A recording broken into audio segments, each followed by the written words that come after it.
Hello everyone, it's Nina and welcome back to my channel. Today we are going to be taking a look at my 2026 reading journal setup. If this journal looks familiar, it is actually my 2025 reading journal. I decided that instead of getting an entirely new journal for 2026 and leaving like the second half of this one that is still empty to just go completely unused, I would actually carry forward and use it for the next year. As you can kind of see, the first half is very full from all of the additional pieces of paper and stickers I've added in. But I'd say at least a third to a half of this is completely unused.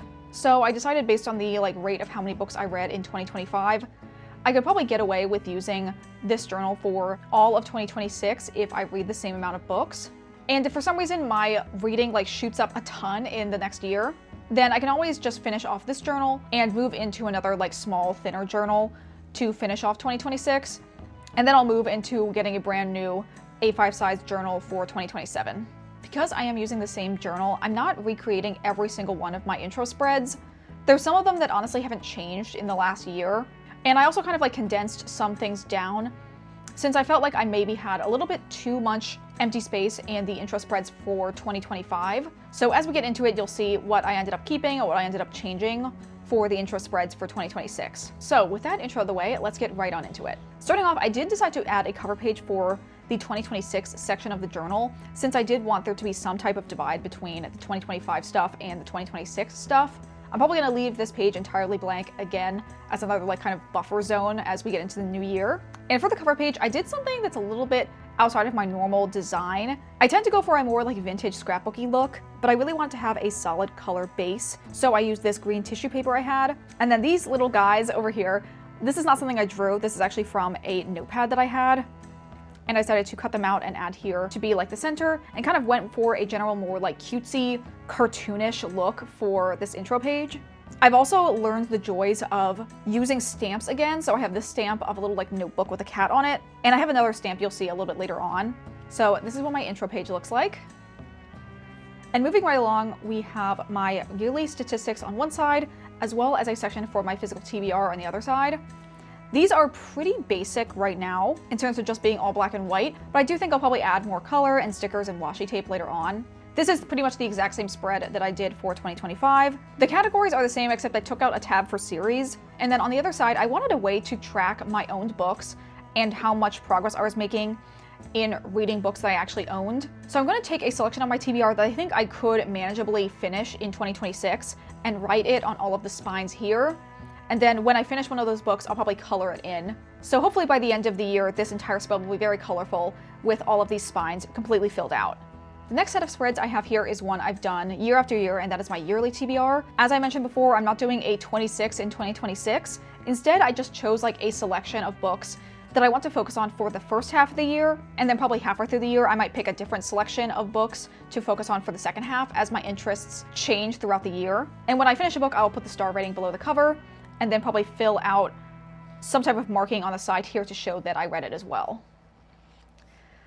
This next spread is my favorite book spread. I basically print out covers of all of the books I give 5 stars, or if I have a lot of 5 stars, I'll just take a selection of them as my favorite books of the year and put them in here. I really like how this one turned out. I wasn't sure about this color scheme, but I think it actually looks really nice. And then over here, I combined both a spread for my backlist authors as well as a series tracker. And I have another stamp that I cut out and put over here as well. Over here, I'm going to write a couple authors that I would love to read more of their backlist in 2026. And then for the series tracker, I'll take a selection of the series I want to make more progress in the next year and put them out here, kind of marking out which books I had read previously and which books I finish in 2026.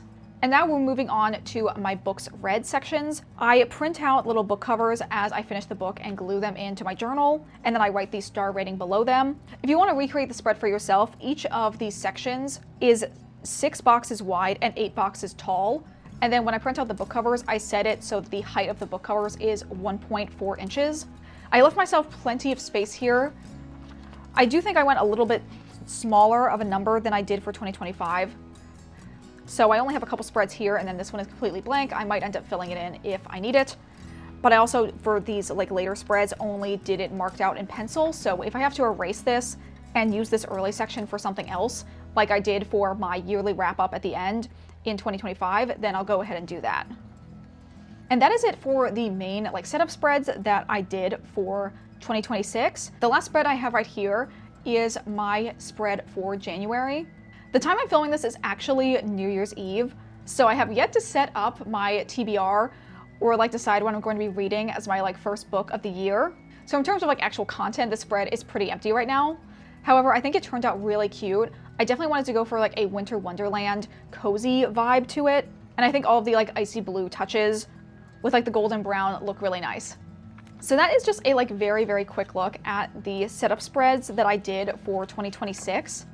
I think my journal is turning out pretty good. I'm glad that I kept these spreads relatively simplistic, and I think they are all going to be very functional as I use them for the new year. And I'm not so much of a stickler that if something comes up halfway through the year and I feel like I really need to track something, I'll just put it later on in my journal and not worry about it being separate from the rest of my intro spreads. But overall, having done a reading journal for the last 3 years, I kind of know what I like and what I don't like.